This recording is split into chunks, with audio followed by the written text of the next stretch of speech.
Welcome to Living Chassidus. Together, let's live the Chassidus we learn.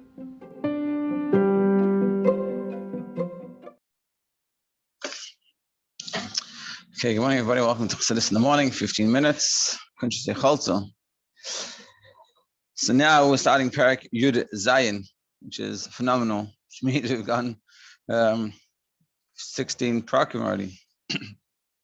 Basically, now in today's Parak, we're going to sort of answer the questions, and we're sort of finishing the first part of Kuntres, which was discussing what does it mean, Klippa, essentially. Well, that's what we're discussing. What is Klippa? What is the separation of Midjan and all these things? And how does it express itself in different details in our lives? And how we need to work on it.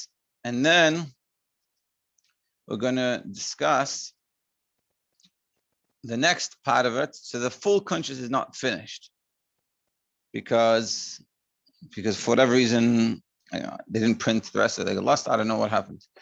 But the next part of it, whatever we do have, it basically discusses the union of Achdas Hashem. So starting on Yud Zayin, page 126.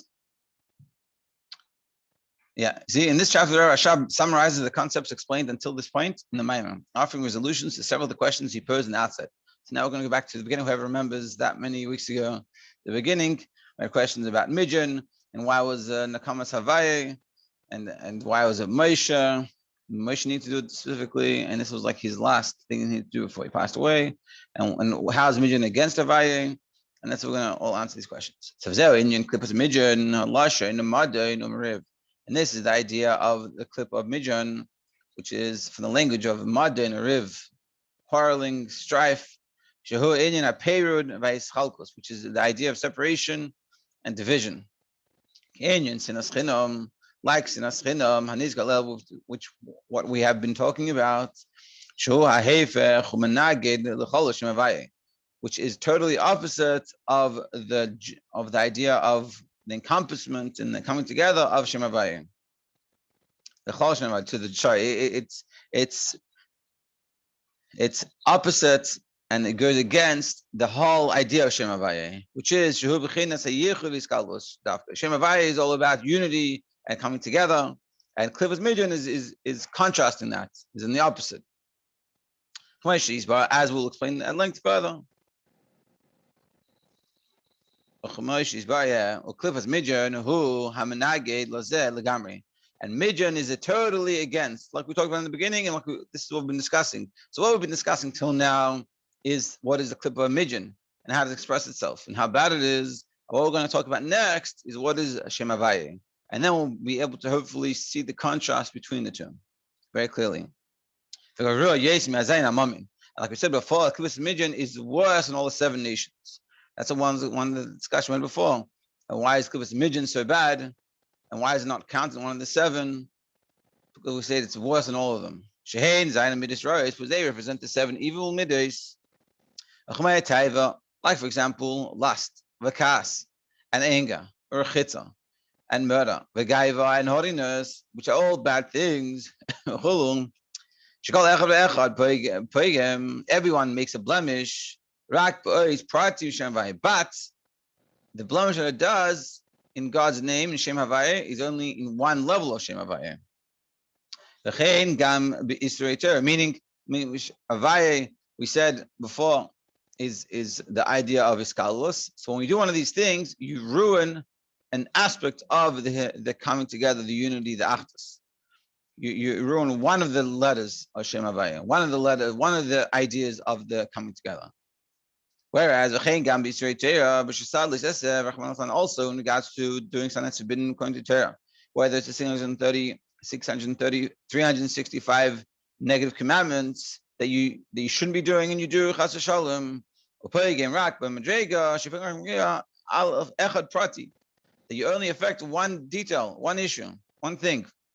Meaning, of course, he's not minimalizing the issue of doing Avera, but what he's saying is the effect that it has is one effect. It's one issue. It's like, for example, you speak to someone and you say something not nice, You can say something that hits the core of the person, or just it's one. You say something. Whatever the food is not that. This food is lack taste, or you can say you are lacking. You're not good. You're not a good person. You can say what you said wasn't good, and this is like in chinuch. You don't say to a kid, "You're not good." You say what you did. The action wasn't good. Because when you say you're not good, you're hitting the totality of the person. Whereas when you focus on an action, that's a part. That's something separated from the person as a whole. That's what we're saying. All these other issues coming from the seven nations, or the seven emotions, Zayin Midas Raya, seven bad character traits. So you're saying, okay, I have a character flaw. Whereas Midyan is saying, I'm not good. Yeah, this is what he started saying in this bracket. Nevertheless, you make a blemish, you make a hole. Meaning, and he says in the English, he goes, one who blasphemes God's name. Lashon nekev, so the word nekev means like a hole. When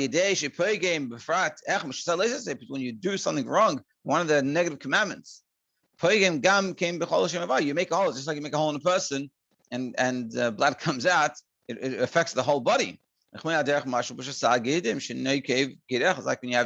365 sinews. Yeah, the blood vessels, the nerves, the sinews. You affect one of these blood vessels of the sinews, causing blood to come out. It weakens the whole body. If you lose a lot of blood from that one hole, you can die. So it has also, he's saying, it's not, don't say, whatever, nothing bad happens when I do one avera. It's just one issue. It has an effect on the entire body. But nevertheless, but at the end of the day, you can't compare getting a kat chas v'shalom in your hand that's bad, and that technically, if it's not treated, it can become really bad, and then you can chas v'shalom die from it, versus something that's like having a heart attack. That it can't compare it to. They're both bad, and they both can cause bad, but the heart attack is way more of an issue. It's affecting the whole system. The whole system works from the heart. That's what he's saying. Hashem came close to Midyan, unlike Midyan, which is the idea of separation and division. It affects the whole Shem Havaya. Not just one letter Shem Havaya, not just one aspect of your body, but the whole, your totality. So that's why it's very difficult to fix it. That's why it's very difficult to have to avas chinam and to get rid of our sinas chinam, because it's so like deep. Even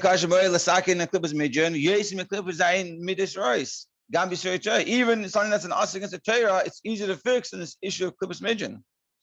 And what's the proof? You have the first galus when the Yidden were kicked out of Eretz Yisrael because the destruction of Vespex and Mikdash. How long did it last? What did they do wrong? That was Avodah Zara, Gilarosh, Damim. They were doing idolatry, adultery, and murder. All very serious bad things. But their whole exile was only for 70 years. Why was it so short? Because in those 70 years, all these issues got fixed. They did Shuvah and it was easy, so to speak, relatively. But whereas after the destruction of Beis Hamikdash until now, a lot longer. And why is it? Why do we have this galus? What's the source of the destruction of Beis Hamikdash? Second Beis Hamikdash was because of sinas chinam. We're still trying to fix it. A lot longer than 70 years. The Ava in sinas chinam necher v'sheni. The same Beis Hamikdash was destroyed because of the sinas chinam. But this bit of galus has been going on more than 1,800 years. It's been a long time in this galus, trying to fix this issue. And the reason why is because even though by the Weiss and the Avodah Zarah, are very, very severe averos, but there were pratim, there were details, there were issues. It wasn't the totality of everything, whereas sinas chinam is the totality of everything, and that's why it's so hard. Because the pagam The blemish that it does is not just in a specific detail, but it's in everything and express itself in everything. As we're going to explain more. And therefore, Amar, that's why he says in the pasuk, and from last week's parasha, what we're talking about from the beginning of the maamer, to give the retribution of Havaya Midyan. Havaya, because that's what Midyan caused. Because Midyan is totally against Shem Havaya. Therefore, the war with Midyan is a retribution for Hashem, for the name of Havaya. And that's why it has to be through Moshe. Why Moshe? Because the Moshe was the ultimate level in unity and bittul. It was essentially bittul. And because Moshe is the antithesis, so he was the best representative of us, that's why I need to be to Moshe, because Moshe was the ultimate in bittul. And being that Moshe is the ultimate in bittul, he could help us through this issue. And Moshe is by, and as we'll explain further, but he says here, in the footnote number 12 on page 131, he goes, explanation is not extant because the conclusion of this man was never published. Note the end of the maamer entitled Heichaltzu and Kuntres, and see over there. And essentially Moshe was in your bittul. Moshe is nachnuma, that is chachma, and chachma said is bittul, like I said before. But essentially it's because of Moshe. So Lazais, Nisan Hu Dafka, Koyach and Neshama Yisrael, he's the one who gave the ability to for the whole Jewish people, Lilchaim, in Midyan, Ulavaram, and to refine them. It was Moshe Dafka gave us the ability to do this. And that's why Moshe had to choose people for the war. Why Dafka everything with Moshe? Because Moshe is the one. And that's why it says, Am yourselves from among you. We had the question, what does it mean among you? It was only, which implied it was everyone, but it's really only a limited amount of people waging the war. The Heichaltzu, mashma kulchem. Heichaltzu, the implication is that it's everyone should be going to war. But me'itchem, from among you, is it everyone or is it just a few or 12,000 people? So this is what we're explaining. Everyone should come together. Which is opposite to the division. And when everyone comes together, the way to win the war against Midyan, this is what the pasuk is teaching us, is through coming together. Which is interesting, meaning the physical war that you have to wage against Midyan. Midyan is not just a physical enemy, but it's just a spiritual enemy. The enemy of division. So how do we fight the division? Is by all coming together. That's why we should all arm ourselves, meaning we should all have achdus, and then there's people that are going to war representative of us, but if we're all together, and we're all together, then we can win. And through that, through us all being together, having the unity, then we can go wage war against Midyan. That's the kamas Havai Midyan, and that's exactly the tradition of Havai in Midyan. Yeah. Kitzur. Klipas Midyan, Garua, Mizayin Amamin. The clip of Midyan is worse than the 7. Like we said about the base of Mikdash, the first base of Mikdash was only 70 years destroyed until we got the second one. And there was severe avarice, but because they're only specific and wasn't a klalos, so we can fix them. And Midyan, unlike Midyan, which goes against the whole totality of Shem Havaya. And that's why it's so difficult. That's why we're still in the skolos, because of sinas chinam. Then this arech, like this last skolos, has been going on for so long. And we answer the questions.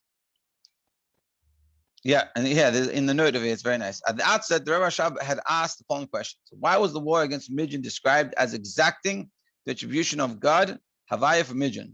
Here, he explained that the reason is that Midyan is the antithesis and the opponent to the name Havaya as a whole. God's name Havaya represents the ultimate unity, whereas Midyan is identified with the yeshus and strife. So they're opposite each other. Why was it specifically Moshe who had to conduct the war? Because like we explained, that Moshe is the ultimate personification of bittul and unity. And he inspired the entire Jewish people with these qualities. So why did the Torah use the term Heichaltzu, which connotes the involvement of the entire people, when only a limited number of Jews actually participated in the war? So he explained that Moshe's involvement caused the Jews to be characterized by the unity. to the extent that although the battle was actually fought by a few, it involved the entire Jewish people. And this sort of answers the questions from the beginning of the maamer. Now and then the next thing we're going to start to understand, not to understand it, the opposite side of it, meaning what is the unity? We've explained very well what is the disunity, what is the strife, and what is the ego and the yeshus and all those issues. Now we're going to discuss what is the unity part of it. Yeah, and just let me read this note. It is like how Hashem responded to the Der Hamabel versus Der Haflaga. Yeah. Meaning, I guess he's saying that the Der Hamabel, they didn't have unity, and so the Eibushter brought a Mabel. Whereas Der Haflaga, the people went to build the Tower of Babel, because they had unity, Hashem didn't destroy them, and he just made them have different languages. They couldn't work together. Yeah, very good. It's a good idea. To be continued tomorrow.